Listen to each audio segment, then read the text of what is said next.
Greetings, Word Horde. We're here with an exciting option for you, a version of our podcast without any ads. That's right. No advertising interruptions, just the content you love, ready to go in your favorite podcast apps like Spotify and Apple Podcasts. It's another way to support the show, ensuring that we keep bringing you the word stories and language explorations that you love. Try it at waywardradio.org/ad-free. And it's affordable. For just a small subscription fee, you can enjoy Away with Words uninterrupted, except by us. Plus, it makes a great gift. Know somebody who loves language as much as you do? Give them the gift of words. Easy to sign up, easy to enjoy. It's the same Away with Words, just streamlined for your listening pleasure. Go to waywardradio.org/ad-free. Support us, support the show, and enjoy an ad-free listening experience. waywardradio.org/ad-free. Thank you. You're listening to Away with Words, the show about language and how we use it. I'm Grant Barrett. And I'm Martha Barnett. A compound word consists of two words that are put together to express one idea. Like the word houseboat is made up of two words, house and boat. Same with steamboat. And both of these specify a particular kind of boat. But there are a few compound words in English that work differently. A scarecrow, for example, isn't a type of crow, and a pickpocket isn't a type of pocket.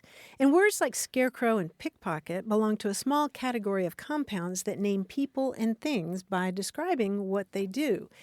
And the interesting thing is that centuries ago, there was a real fashion for forming words like this. And it was a whole lot of fun, like a quake breach. Can you guess what a quake breach is?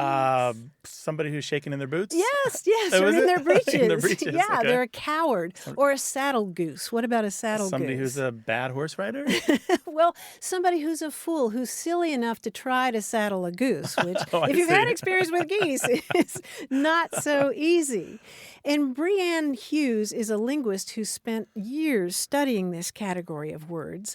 Technically, they're called agentive and instrumental exocentric verb-noun compounds. What? But she calls them cutthroat compounds. Oh, that's better. Because cutthroat is another example of that. Right. It's not a type of throat. And she's collected more than 1,200 of these. Like, for example, a scrape gut. Any guesses? Somebody who Scrape tans gut? hides? I would have thought the same thing, but it's a violinist. Oh, okay. Very good. Yeah, or tangle legs. I like this one. Somebody who's not a sure-footed dancer? Well, you're not a sure-footed dancer after you've had moonshine. Tangle legs is an old word for a strong alcoholic drink. Oh, I see. She's got a bunch of these on her website, which she calls Encyclopedia Briannica. Nice. And I'll share a few more of these later in the show. Cutthroat words. Cutthroat compounds. Cutthroat compounds. Outstanding. Well, Away with Words is a show about all facets of language. We know you say something weird in your house or your workplace, or you came across a phrase in your reading. We'd like to talk about it. 877-929-9673. Or email words@waywardradio.org. And you can talk to us on Twitter at WAYWORD. Hello, you have a way with words. Hi, this Hi. is Todd Shippey calling from Fond du Lac, Wisconsin. Hey, Todd. Welcome to the show. What's up? Well, I have two complaints. I was a firefighter, paramedic for a long time, first in Grand Rapids, Michigan, and then here in Fond du Lac, Wisconsin, right at the foot of Lake Winnebago. It actually, Fond du Lac is a French word that stands for bottom of the lake. Sure, yeah. And it's interesting that these words followed me from Michigan back to Wisconsin. So my first one is smell. When we get dispatched to a gas leak, they'll say, respond to such and such an address for a smell of gas. And it's not a smell of gas, it's an odor of gas. When I get there, I'm going to try to detect the odor by smelling. Have you run into that before? So you're arguing that the smell shouldn't be a noun? No, it should be a verb, right? You smell an odor. You don't smell a smell. It's both. It's been a noun and a verb for 900 years. You're saying that I'm wrong on that one. Okay. You sound like because a great that's been guy. a constant argument. I'm saying it's not a smell, it's an odor. You sound like a great guy, and as a fireman, I salute you. But yes, you're wrong on this particular thing. Okay. Now, I know I'm not wrong on my next one. My second one is oriented, orientation. Yeah. When a patient is alert and oriented, not orientated. people call into the hospital and we say we have a patient that is alert and orientated times 3. And I think that you orientate somebody, they go through an orientation. When they're done, they are then oriented. Okay. We can break this down real quickly. Typically, orient is the better choice for all of the sentences that you have there, at least in the United States. Orientate tends to be more British, but they have identical meanings, similar histories. But there's a little bit of stigma against orientate because it sounds so unusual to the American ear. So you go through an orientation period, and when you're done, you still are orientated, not oriented? Either one, whichever you prefer. It's a style choice, so maybe you need a style guide in your... It sounds like you need a style guide in your firehouse. So you have a firefighter that was wrong on both accounts for my main gripe from Michigan all the way to Wisconsin. I will tell you something, Todd. I have never been called out to help people with a gas leak, so props to you. True. Well, I hope you never have to. So you have your area of expertise, and we have ours, and let's just both be great at it, all right? Sounds good. Thank you very much. All right, take care. Have a great day. Thanks, Bye. All right, bye-bye. A+ to Todd, right? Going out to the gas leaks and thinking about language on the way. I know, I wonder if right? we should have asked, is there a dictionary in the trucks? Yeah. Kind of like there's a Bible in every hotel room. Maybe every fire truck should have a dictionary. Yeah. Yeah, I wanted to ask him about involved. You know how they always say that the house is involved? Yeah, what does that mean in fire Completely on lingo? fire, I think. Oh, completely on fire, Yeah. right. So it's just not nearby. It's actually subject to flame. Yeah, I think it means being completely consumed by cool. flames. I remember hearing that, when I was a cub reporter and Yeah. hearing the dispatches. Everyone has a work conversation that goes pretty much like Todd's, and this is the kind of thing that we love to talk about on this show. Right. Call Away with Words, 877-929-9673. Hello, you have a way with words. Hey, this is Sydney. I'm calling from Indianapolis, Indiana. Hello, Sydney. Sydney, welcome. Hey. What can we do for Hi. you? Thanks for having me. Sure. I was reading the narrative of the life of Frederick Douglass a few weeks ago, which I know sounds kind of obscure, but anyway. In it, he used the word stereotyped in a way that I had never heard before. And I was wondering if the way he used it is connected to how we use it. So his sentence, let me find it. It says, "Straight away, a meeting was called among the colored people under the stereotyped notice, business of importance." So he's talking about like the newspaper. Mm-hmm. So I just kind of wanted to know about that use of stereotyped and how we use it today, I guess. So. Mm-hmm.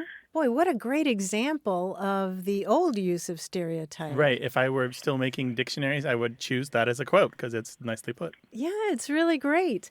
The term stereotype, as we use it today, usually refers to a fixed idea that you have about somebody or a group, right? Right. Yeah. But this sounds like it's referring literally to the origin of that sense of stereotype, because stereotypes originally were a kind of printing a tool. You would just have a stereotype, which was one block, like a metal block that had the images or the letters on it, and you printed with that. And stereotype comes to us via French, and it goes all the way back to Greek words, stereos, which means solid, and type, which refers to, or the term that gave us type, that refers to a dent or an imprint. And so it's a method of printing. Oh, wow. Stereotyping. Yeah, just to be careful, though, it actually is relatively new. It doesn't predate movable type. What it is where you take the type and you cast it. You cast a mold from that, and then you make a plate from that mold so that you can then reuse the type for other purposes. And you've got this plate from the mold that you can continue to use to print from while you're using your type for other things. Okay. And what's interesting, too, is that we also get from that same notion the idea of the word cliché, which comes from the French words that may have to do with the sound of that metal. Right, cliquet or cliché. It's very similar sounds, meaning to click or make the noise. Yeah. Oh. So we start out with the printing process, and people start to recognize the value of something that is identical and then refer to other things that seem to be identical to something else in a figurative sense or non-literal sense. Yeah. Oh, wow. So there's like that connection that I was really looking forward to. Oh, that's so cool. Well, Sydney, thank you so much for calling. If you come across anything else in your reading, just let us know, all right? Yeah, I definitely will. Thank you guys so much. All right, take care. You too. Bye-bye. Bye-bye. 877-929-9673. Hi, you have a way with words. Hey, how are y'all doing? This is Matt Johnson. I'm from San Antonio, Texas. Hi, Matt. Welcome to the show. Well, my girlfriend and I were driving down the road listening to the show one day, and she kind of posited the question about which language has the most words in it. And so we kind of thought on it and talked back and forth a little bit, and then I kind of thought, well, would you count every word or just the main root words or all of their conjugated versions? And we thought, this is a good question for Grant and Martha. So thought we'd go ahead and posit it to y'all. That's a huge question. It's enormous. It's enormous. You could write books on this. Whole monographs have been written that have taken people, months or even years to compose about what constitutes a word. The layperson's definition isn't anything like the professional's definition of what a word is. Really, the only reason that you really need to know how many words there are in any given language, the only good reason, is if, say, aliens said that they were going to disintegrate the Earth if you didn't tell them. So, because really, it's too involved to actually ever come up with this answer. There is some joker out there who purports to know exactly how many words there are in English, but he can't be believed, and I won't even mention him. The thing is, we have to agree what a word is, right? Some people say, oh, well, it's a string of characters with spaces on either side. But the thing is, what about hyphenated words? Do they count? What about compounds that behave like single lexical items? Like ice cream is pluralized and treated in all the other ways that a closed compound where there's no space is treated. So maybe that's actually a word, right? And what about words like abbreviations like doctor, DR, period? Do we count that as a word or only the longer form? So yeah, your second point was really good. Do we count inflected forms, conjugations, pluralizations? If you just even look at the word book, we have dozens of different variants depending on the ending, right? And then what about multiple meanings? So I have book verb and book noun. Do I count them as separate words or the same? And then book noun has something like 14 different meanings. And book verb has something like 7. So there's no really good way to come up with this answer. And really, it's just an exercise in futility. I mean, if you're immortal, if you're going to live forever, this is a task for you. Well, it's good to hear that because we looked it up on Google and found an Economist article that she kind of briefly read through, and the main point of it was, why do you even care? That's a good point. Well, what I often tell people when people ask about the number of words in English, just out of curiosity, I say, look, there are possibly as many as 15 million different chemical formulas alone. Chemical names, like the stuff you see on the back of your shampoo bottle. 15 million different ways to put those prefixes and roots and suffixes together to come up with all these actual real chemicals. And we don't count those, but so you're talking millions just to start, right? And then if you say, well, only the common ones, well, why not the archaic ones? What about the stuff that's in Shakespeare that nobody uses anymore? Why wouldn't we count that? If I'm ever bored one day sitting around twiddling my thumbs, I'll kind of ponder on it a little bit more. Yeah. If immortality comes your way, you have a great task to undertake. And please share. Thanks, Matt. Take care now. Thank y'all. Take care. Bye-bye. 877-929-9673. More about what we say and why we say it. Stay tuned.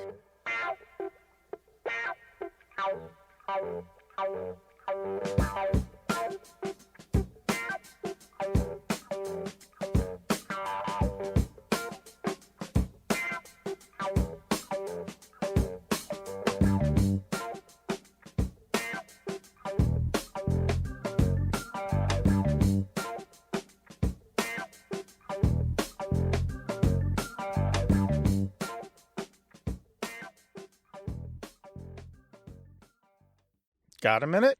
We need your help. Head over to gum.fm/words and share your thoughts in our quick survey.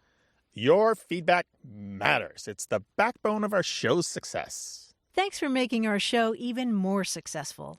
That's gum.fm/WORDS. Thank you. You're listening to A Way with Words, the show about language and how we use it. I'm Martha Barnett. And I'm Grant Barrett, and we're joined by our quiz guy, John Chinesky. Hi, John. Hi, Grant. Hi, Martha. What is up? I have a really wordy word puzzle for you today. When you're solving a crossword, sometimes you can figure out if the letters you're missing are vowels or consonants.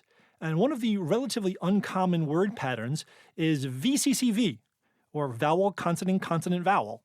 In my mind, it's like as if the peanut butter and jelly were on the outside of the bread. You know what I mean? Got it? Exactly. Now let's pretend I'm solving a crossword.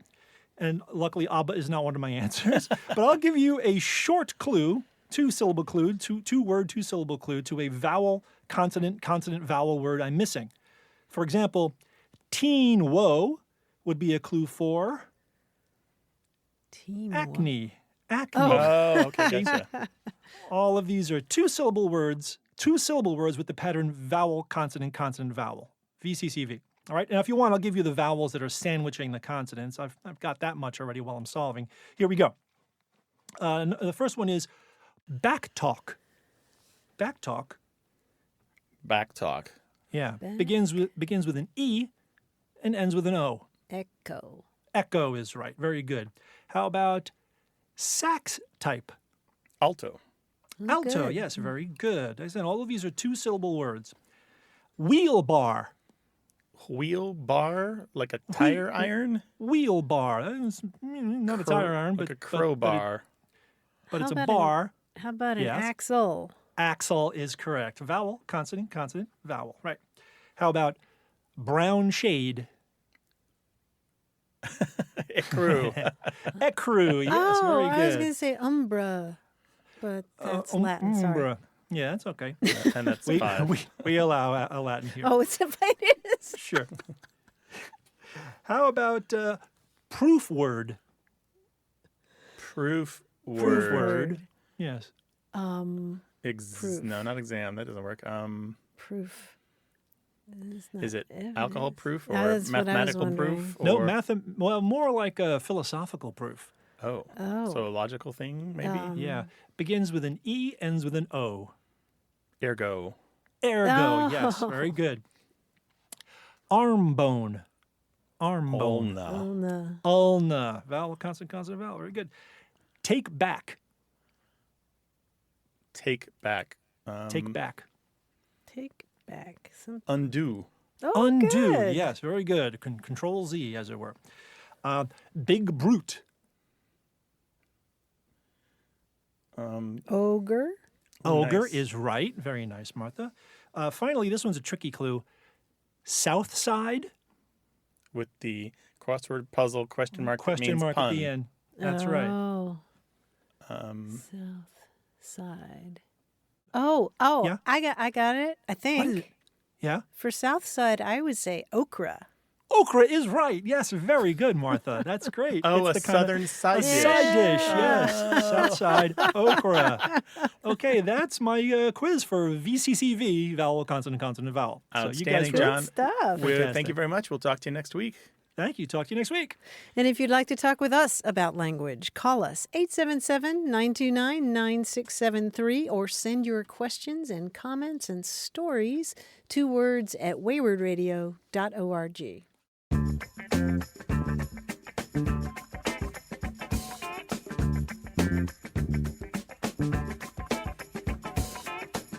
On our Facebook group, Betty Ann Flanders asked, what are some terms you've heard for folks having hot flashes? Oh, And boy. I was surprised at all the terms. I mean, I've heard personal summer, but a lot of people came up with other things like short private vacations in the tropics, or Stephen talked about a personal trip to the Sahara, or temperature tantrums was another one, and Penny said, I've said warm waves. I'm having warm waves, Oh, which I all kind of these like terms better for than hot flashes, yeah. right? Yeah, but my favorite was from Linda.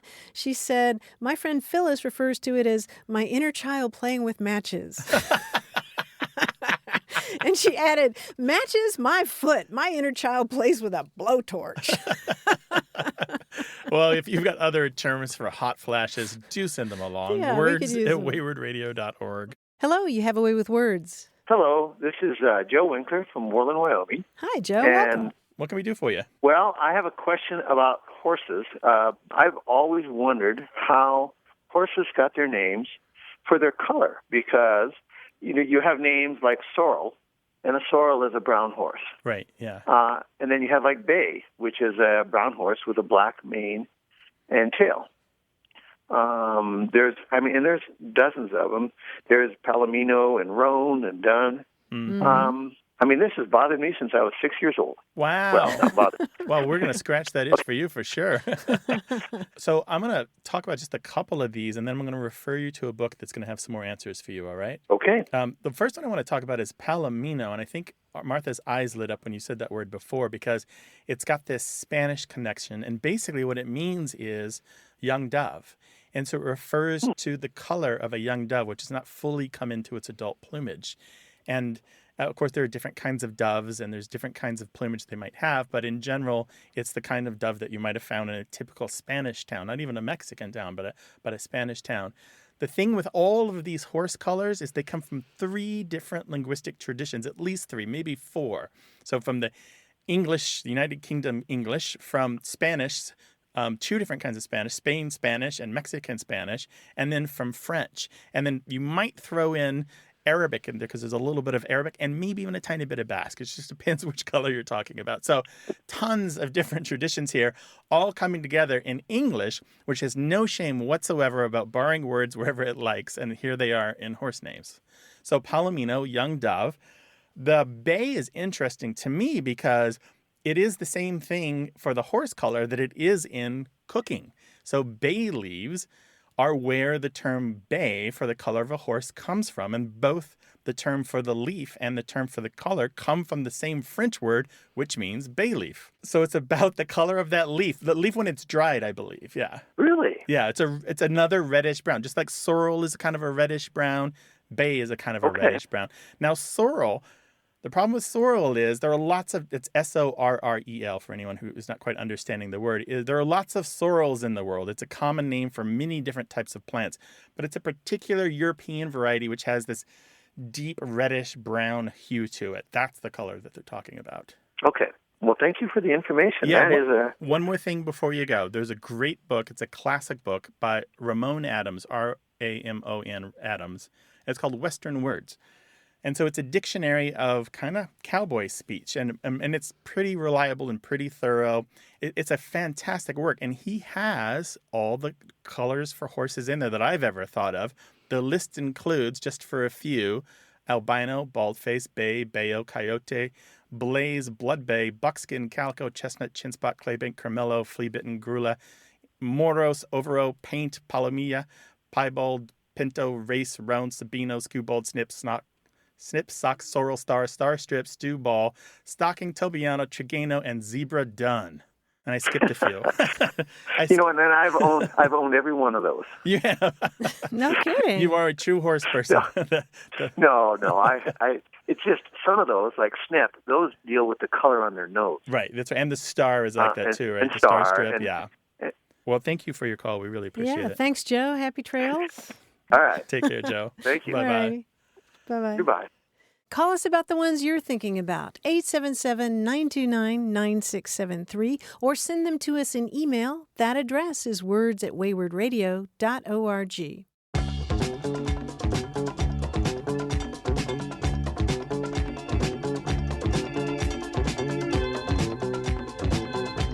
Earlier I mentioned cutthroat compounds, which are a particular type of compound word, and the fact that linguist Brianne Hughes has collected more than 1,200 of these, a lot of them really old. Like another one is smell feast. Oh, I think I know this one. This is somebody who invites themselves to your meal. Yes, like a parasite or a greedy sponge, or somebody who walks by your house and smells whatever's cooking and just happens to stop in at that moment. A smell feast. I like that one. And smell fungus is a discontented person or a grumbler or a fault finder. Oh, so maybe they have a look on their face like they smelled a nasty fungus? Okay. Yeah, I think so. You can find more than 1,200 of these on Brianne Hughes' Encyclopedia Briannica. That's her website. And there's also a great video where she talks about these. 877-929-9673. Welcome to Away with Words. This is Elizabeth, and I'm calling from Lawrence, Kansas. Hi, Elizabeth. Welcome to the show.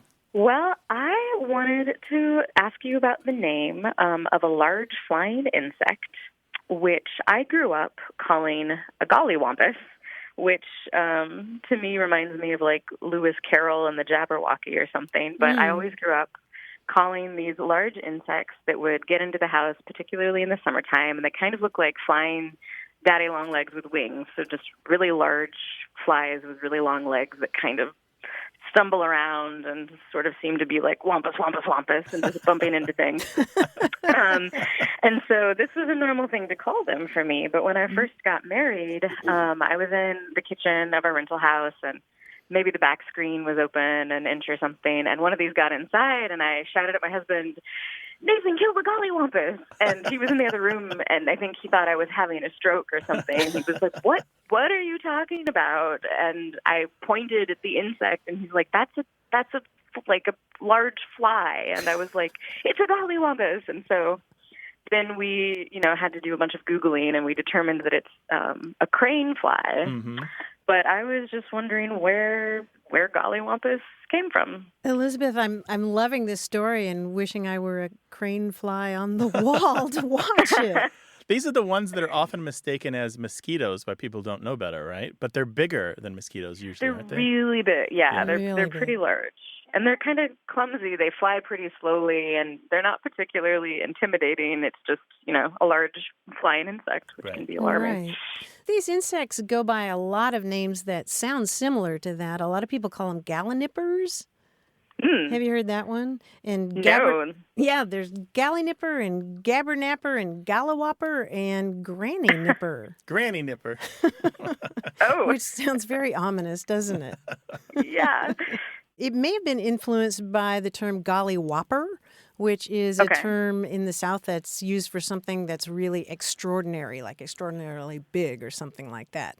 But you also have the wampus in there. Which is another whole path, right? Yeah, which may be influenced by the term catawampus, which was kind of a imaginary beast. Yeah, so wampus and catawampus and gallowampus were often used for either a large feline of unknown origin, kind of mythological, or it's the thing that you would threaten the children with when they didn't go to bed, or it was the punchline to the ridiculous story that you were telling to your friends as you were drinking around the campfire, that sort of thing. Okay, so maybe it has more in common with Jabberwocky than I thought. Yeah, it could. Yeah, just a fun, fanciful word. But you definitely need to keep calling it that, Elizabeth. Oh, I will. I mean, I haven't stopped. I think my husband will correct me. He'll be like, "It's a crane fly." And I was like, well. No, it's a gollywampus.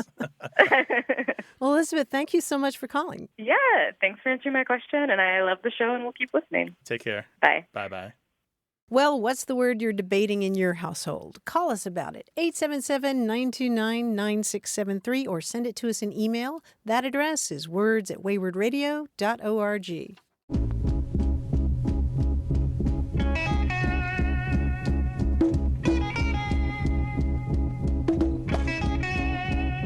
I'm still thinking about a tweet that I saw from someone named Ellerin in Atlanta who wrote, "Just read something about replacing 'I'm sorry' with 'thank you.' So instead of saying 'sorry I was late,' say 'thank you for waiting for me.' Replacing negativity with positivity and gratitude breaks the 'I'm sorry' cycle." Powerful.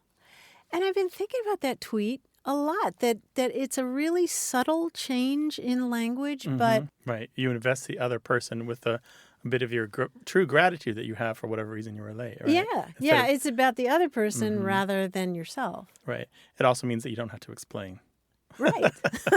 That's true. Yeah, but it's just a subtle change that I'm going to start doing all the times that I'm late. Sorry about that, Grant. I'm looking forward to hearing it. Thank you for waiting in advance.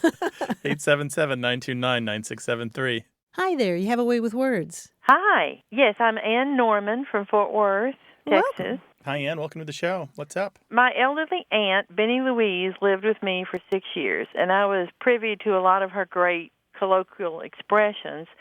One she used was a way to describe people who were birds of a feather, who were alike politically or were in sync in other ways. One day we were talking about two world leaders who were really chummy. They got along very well together, and she wasn't too crazy about either one of them. And so she said, well, those two wet around the same stump. They wet around They the same wet. stump. She didn't want to use the stronger verb for urinate. Gotcha. This was her way to make it sound a little bit nicer. But she said, yeah, those two wet around the same stump. Oh, my. And I've never heard anybody else say it, so Yeah. I just wondered if you've ever heard of it. I have not, but that conjures some picturesque images, doesn't it? Oh, it does, definitely. There is a similar expression which is a little more common, which is someone smells around the same stump. But it's exactly the same meaning if you know that one. Mm-hmm. Yeah. On Google Books, there is one novel from 1999 that uses wet around the same stump in the same way that you're talking about. Really? Meaning that they pal around. Yeah, it's called Virgin of the Rodeo. I think it's I'm very familiar with that book. You are? Are you? A friend of mine wrote that book. Oh, Yeah. I wonder if she Okay, Sarah great. Bird. All right. Well, I have to go look at it. Okay. Well, right. ask Sarah Bird if when she wrote Virgin of the Rodeo, she'd heard that expression from you or your She aunt. heard it from me, I think. Oh, that's great. She's mining you for material. No. She's just a good novelist, and novelists pick up, you pick up all kinds of stuff. Absolutely. Yeah. Well, That's to me, it's funny. Yeah, it sounds like dogs sniffing around the same stump, exactly. doesn't Yeah. it? I used to call that, reading their pee mail. Yeah. There are a bunch of expressions that have different meanings, but they all involve the stump as a source of contention or a problem that needs to be solved. And I'm not really seeing it here, but I'm throwing it out there for what it's worth. There's an expression, 2 ways of getting around the same stump, meaning 2 ways to solve a problem. There's or to go around the same stump. I don't know if you've ever heard that one. And then there's another one, which is to whip or beat the devil around the stump. Oh, my. And that just means to avoid your responsibilities and goof off when you should be working. Well, do these all have a Southern origin, or are they just all over the place? Well, Southern plus country plus old-fashioned. So there's a lot of intersection there and overlap, but in general, they're not exclusive to the South. The South has hung on to some things that once used to be more general American. Well, that's great. Well, thank you so much. This is just fun. I just love your show. Thank you very much. If Thank we you, find man. out anything more about wet around the same stump, or if we hear from other callers about it, we'll let you know, all right? Okay. Take care Thank now. you so much. Bye. All right. Bye-bye. Bye-bye. 877-929-9673.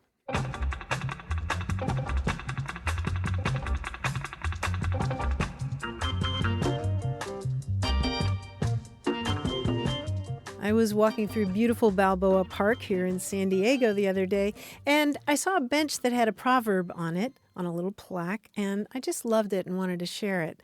It goes, "The best time to plant a tree was 20 years ago.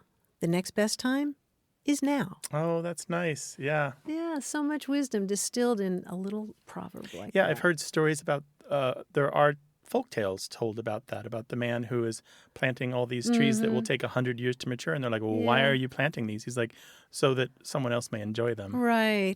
He'll never enjoy their shade. Right. 877-929-9673. Away with Words is a show about language seen through family, history, and culture. Stay tuned for more.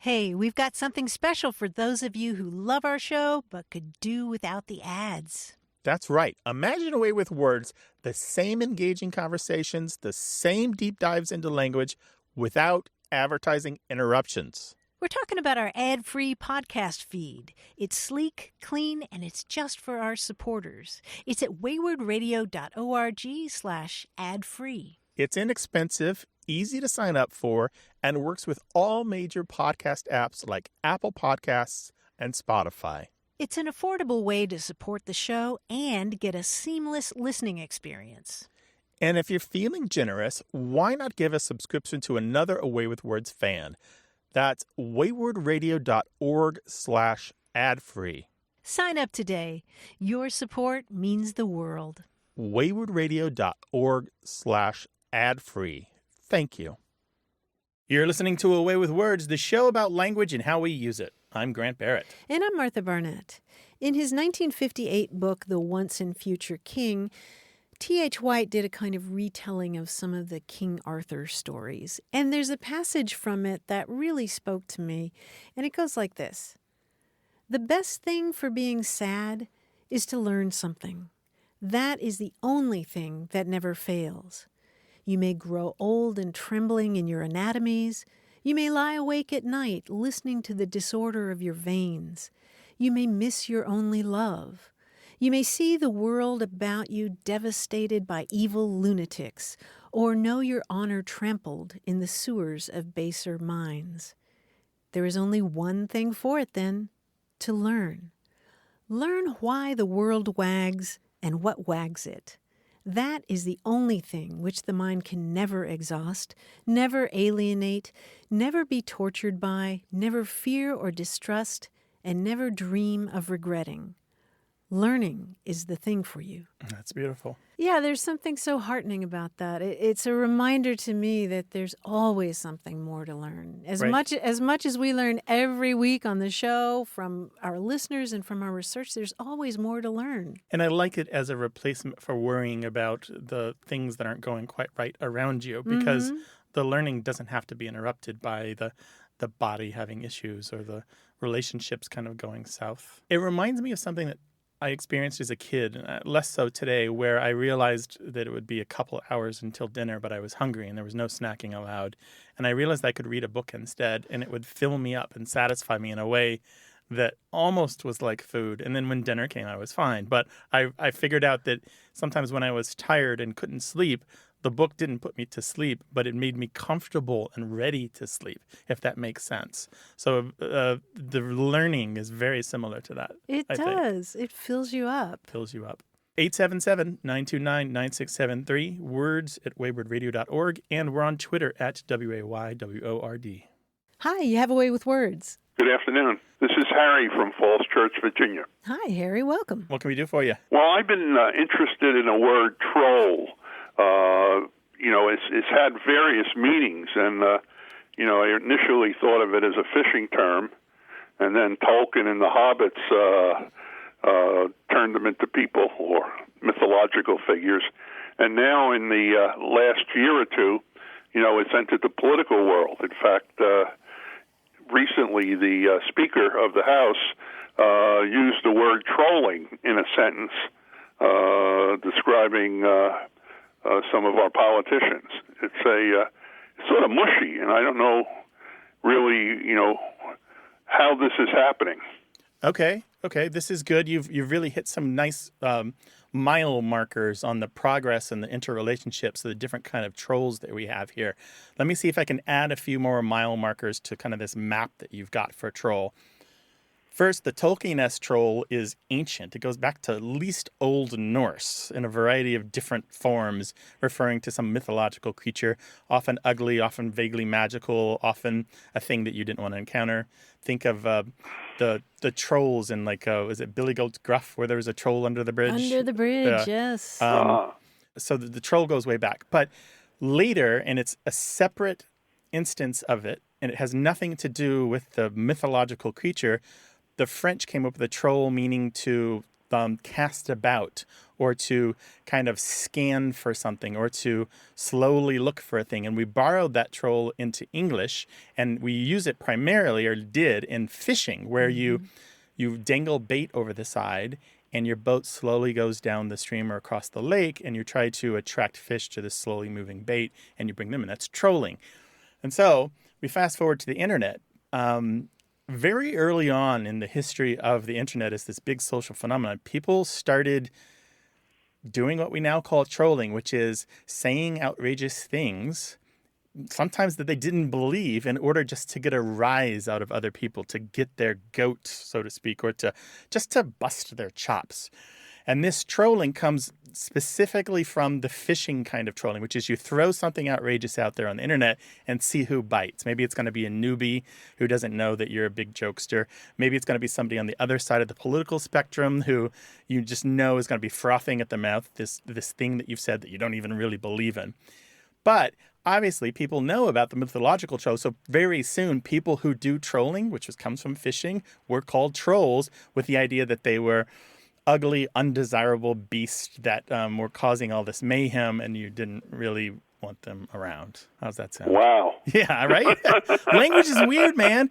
The language borrows. Words don't stay themselves. They transform, they modify, and when we have similar words, a lot of times those meanings intersect, and we borrow from both streams in order to make a new stream. Well, that is absolutely fascinating, and I recognize that language is not static, but I didn't expect this. Yeah, so the internet trolling where you just say outrageous or dumb things on purpose in order to irritate or aggravate other people dates to at least the early 1990s.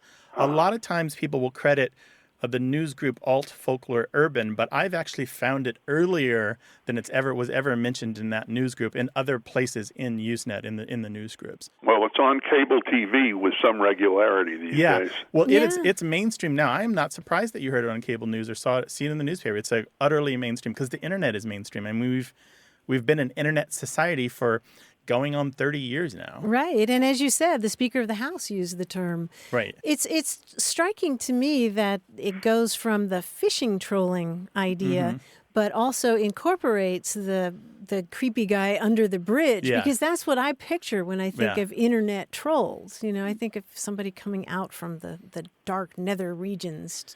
Well, there's this interval period there where, and I think this is important, Harry, where the phishing trolling first became figurative and non-phishing related in other ways before it arrived to the internet idea of trolling. So you can see people trolling for dates, like going to the mall and trolling for trouble or trolling for information. And there's another kind of correspondence here with people that people often bring up, which is trawling, T-R-A-W-L, which is another kind of fishing where you throw out a wide net and see what comes in. And so that further kind of pollutes our understanding of the origins of this term. But fortunately, this one has been fairly well researched. I find some new things every time I look into it because new things are digitized constantly. And we have a pretty firm understanding of where this comes from now. Well, thank you very much. Harry, thanks so much for calling. Appreciate it. Call us again sometime. I love your show. Thank you very much. Take care now. Thanks. Bye-bye. Call us, 877-929-9673.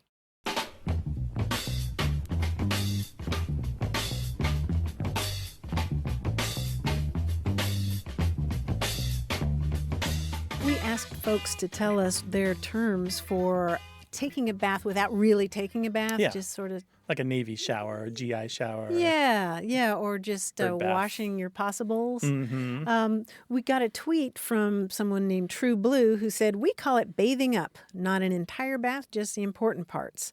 Also, leaving home without bathing and putting on clean clothes is called putting icing on gingerbread."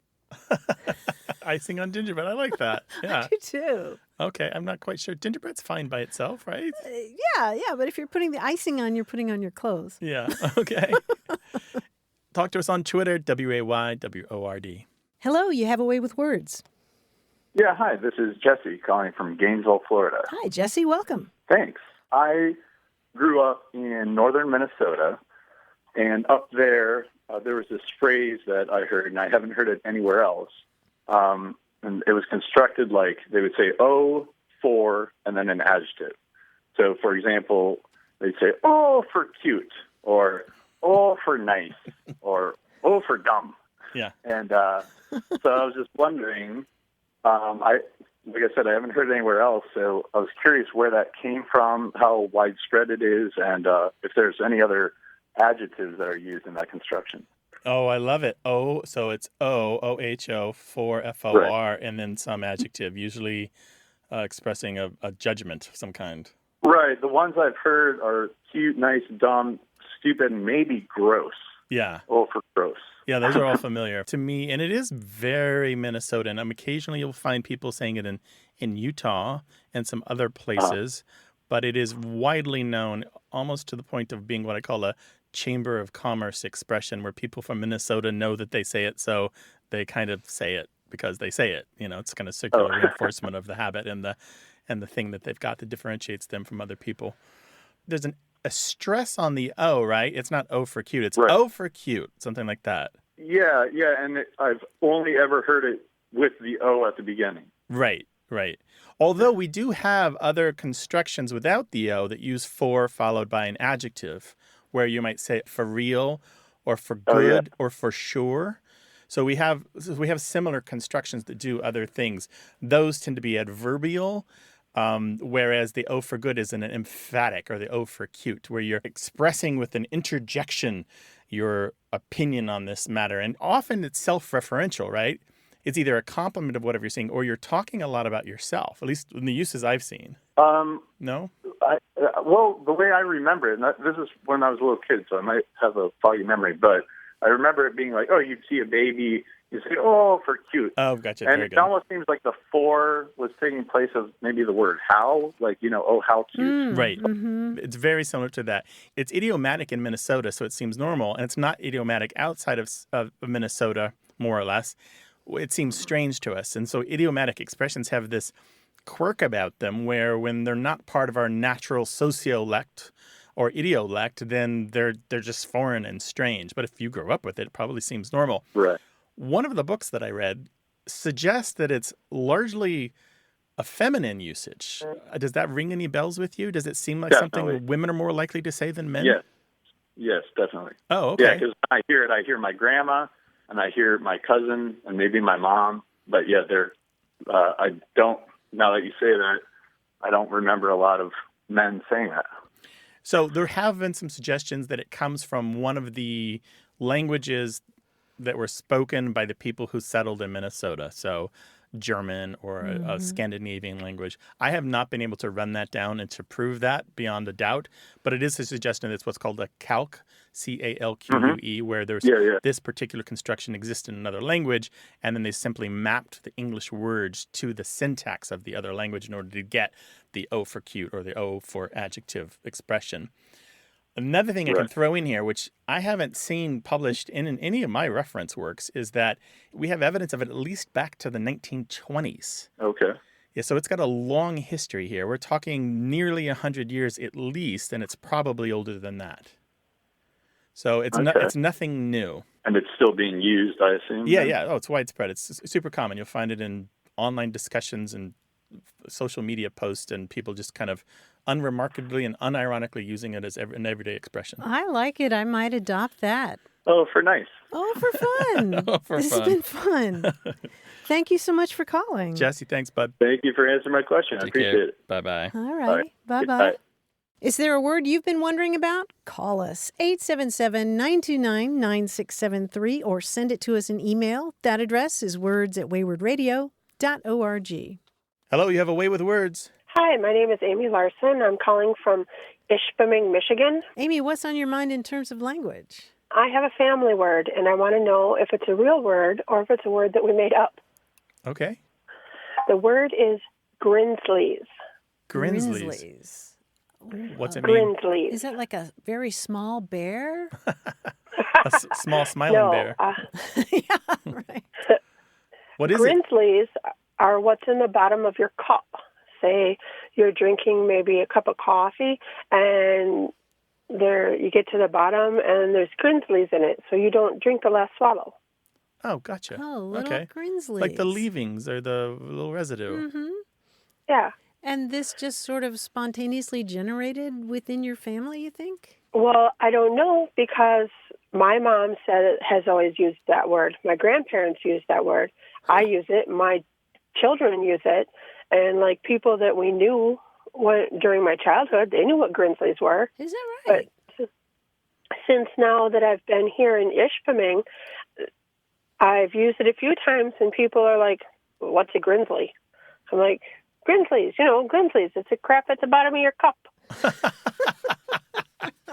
I got to tell you, I've never heard it, Amy. I don't know it. Grinslies are unknown in Ishpeming. Well, they're unknown in my house in San Diego, too. Yeah. Oh, my goodness. See, and I was wondering, like, if maybe we have a Danish and German with a little bit of Irish for our, family background. I thought maybe it was something from there that was translated incorrectly.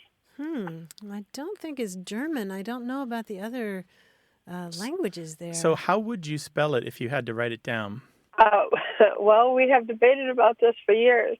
If it's a grinslies, if there's more than one, it would be Grinslies, Okay, just like it sounds then. Just like, yeah, grinslies.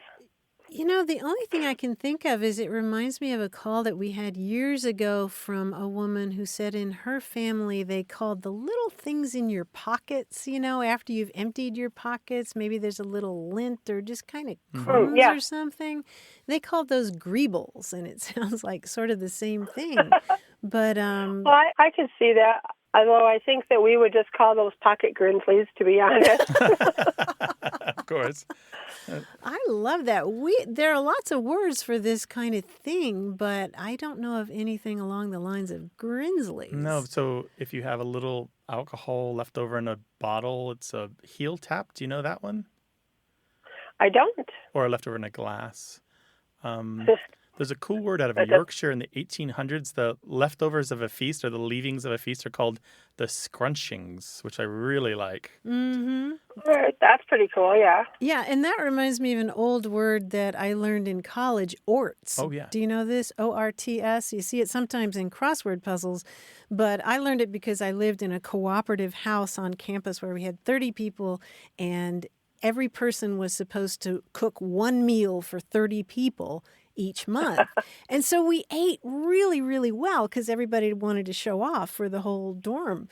And the last day of the month, on the 31st, we would have orts, which is an old term for whatever's left over. Well, you know, one I've seen for the leftovers in a teacup is tea grout, G-R-O-U-T. I have actually heard of that. You have, okay. But I've never, you know, like I said, where I grew up, you know, other people knew the word. Maybe they knew it because they knew us, but whatever's in the bottom of your cup is grinslies, especially like when it's the milk and the cookies.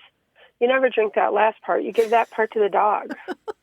Well, I got to say, we have many, many people listening to the show, and there's a good chance that if grinslies exist outside of your family, somebody else is going to call us or email us and tell us all about it, all right? Well, that'd be great. Thank you. And when we hear more, if we hear more, we will put it out to the world. That would be fantastic. Thank you. Have a great day. Thank you. Take care now. Amy. Bye-bye. Bye-bye. So if you know grinslies, referring to the leftovers or the tiny little bits left over in a teacup or coffee cup or the... There should be a word for that, the crumbs right? maybe in the bottom of the bread basket when the bread is all gone. If you use grinslies for that or something else, give us a call, 877-929-9673, or send in an email to words@waywardradio.org. Want more Way with Words? Listen to years of past episodes at waywardradio.org or find the show in any podcast app or on iTunes. Our toll-free line is always open, so leave us a message at 877-929-9673 and we'll take a listen. We love to get your messages at words@waywardradio.org or hit us up on Twitter at WAYWORD and look for us on Facebook. This program would not be possible without you. Grant and I are out to change the way we listen and think about language, and you're making it happen.